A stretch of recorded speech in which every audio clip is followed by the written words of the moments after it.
Shalom, family. Most High in Christ bless. This is Sister Zamira, House of Soldier Othaniel, and I am doing another tutorial for Photoshop. This one, we're going to focus on blending images and also using different brushes to make your images pop a little bit better. The last tutorial I did, I basically showed you guys how to do gradients just to start off for simple backgrounds and how to actually download your brushes. This tutorial, I'll be showing you guys how to blend in multiple images and also using brushes to fill in any blank space that you may have. So before we get started, I'm going to just show you guys a couple of images where I've blended some images and some brushes. So this first one is a YouTube subscribe ad. In the back, I have it's a nighttime photo of downtown Phoenix. And I just blended that in. I blurred it a little bit. And then up here, you can see where I use smoke and a lightning brush to give it a more dramatic effect. Another image where I blended multiple pictures is this one. This is a post that we put out on Sundays. And this one I blended, this is a total of, I think, 5 different images, but I blended these 2 at the bottom to make it look like one. The smoke here, part of it is a brush, part of it is the actual image. And then I have a picture of COVID, food shortage, hands holding a bowl, and a Christian pastor.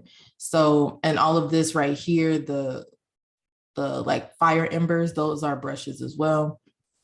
Or that might just be a picture. I don't know. I may have blended another picture. And then the last image I'm going to show is the image for Purim. So you can see these are 2 different images. I used the image of a palace or a castle. And then in the back, these are all different brushes to make it all blend into one image. So I'm going to go ahead and start on the blank template here. Again, I always start on 1080 by 1080 unless I just feel like doing another dimension, but 1080 by 1080 is usually the best one, unless you're doing a YouTube thumbnail, of course. So to get started, I am going to go to Freepik and just download a random image. Let me see. I want to do something like, say, war, for instance, something to where I know I can use smoke and everything and that it won't look crazy. So let me find one. So I'm going to use this one here. And I'm going to download this one just in case. I may use this one instead. And then I'm going to go back to one that I saw down here, and I'm going to blend it with that one. So I'm going to blend that. And usually when I look for images, I kind of look for things that have similar colors so that it's an easier blend to do. That's not always the case. It really just depends on what type of image you're trying to create. But in most cases, I do try to stick to like the same color theme in order for them to blend better. So in order to place an image onto your blank canvas, you're going to go to File here at the top, and then you're going to go down to where it says Place Embedded. I'm going to go ahead and click on that. Now, these are all of the thumbnails that I've done and just have saved, but what you downloaded is going to go to your downloads folder. So you're just going to click on that. And sometimes from Freepik, if you download, it comes in a folder. So just be sure to click the arrow to make sure you're opening the image. So I'm going to click on this one, double click, and there's your image. You can also scale it up to make it bigger, smaller, whatever you want to do. So I'm going to just place it right here, smack dab in the middle,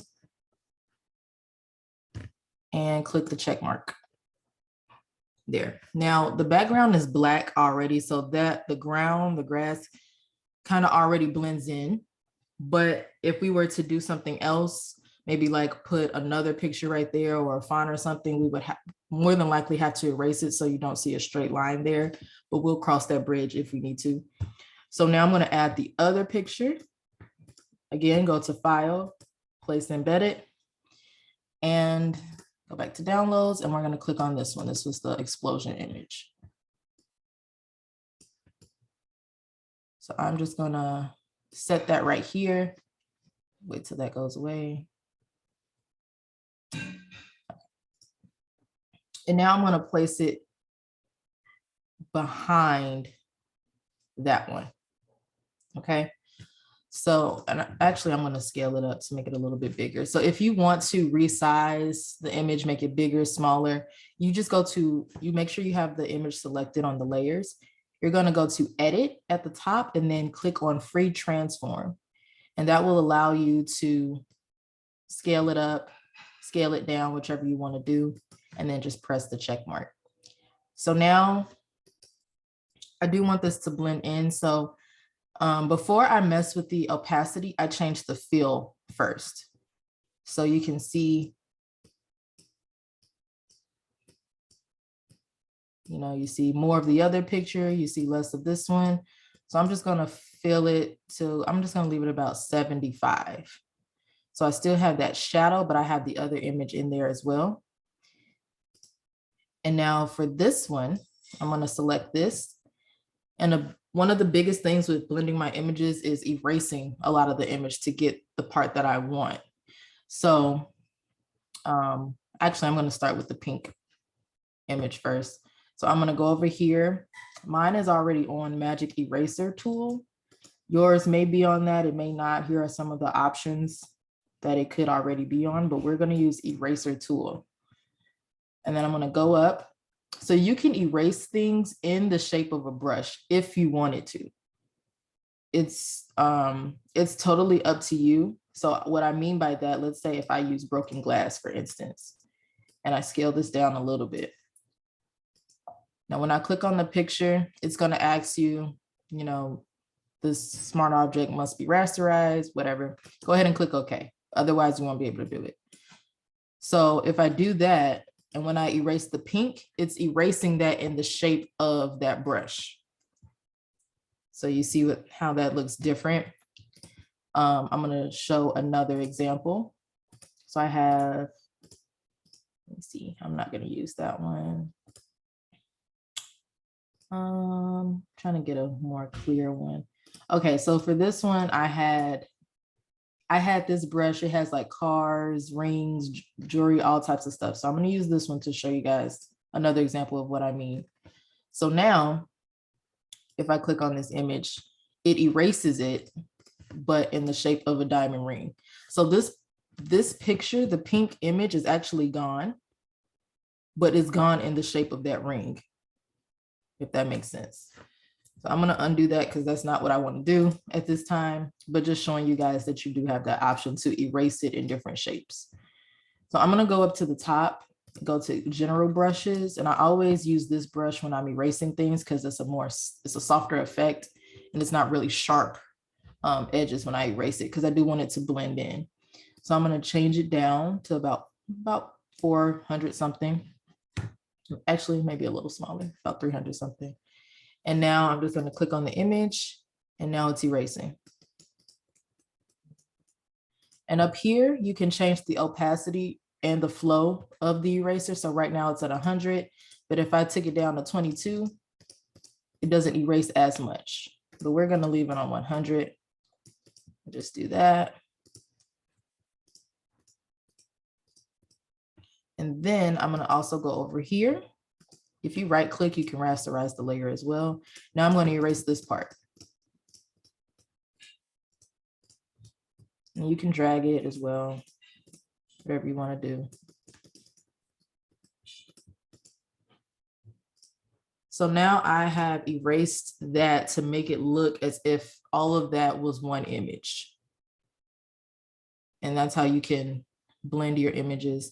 Now, to focus on this dark spot here, this is where I'm going to do the brushes. Now, this may not look perfect, but I'm just doing this for the sake of a tutorial. So I'm going to go ahead and change this to a smoke, which is the most common thing and usually the easiest to blend, especially with IUIC images. So let me find the smoke that I'm looking for. Let's see. It's up here somewhere. Sorry, I have a bunch of brushes and I need to close a lot of these. Okay, here's the type of smoke I'm looking for. So I'm gonna scale that down. And always make sure you have the color that you want before you start clicking. Right now it's green because I was working on a Spotify ad. So you can just scale it up. If you want that exact color, you can just click around and it'll give you the exact color if you want that. So I'm going to just go ahead and go with this, click OK. And now I'm going to switch it to white. And you can always like rotate the smoke if you need to. I'm actually going to change the opacity of this one. Now this isn't perfect, but you can see that it did add a little to the image and now it's all blended into one. Like I mentioned, of course, I would touch this up a little bit more, but I did just want to show you guys how I go about blending my images. And of course, you can erase a little bit more if you need to, and then you can add more smoke, whatever you want to do. But that is my tutorial on how I blend in my images. There are other ways or other aspects to blending images as well that I will go over in other tutorials, but Lord's willing, this one will be beneficial and will help you. So shalom until the next video. Most High in Christ bless. I'll be back with another one shortly.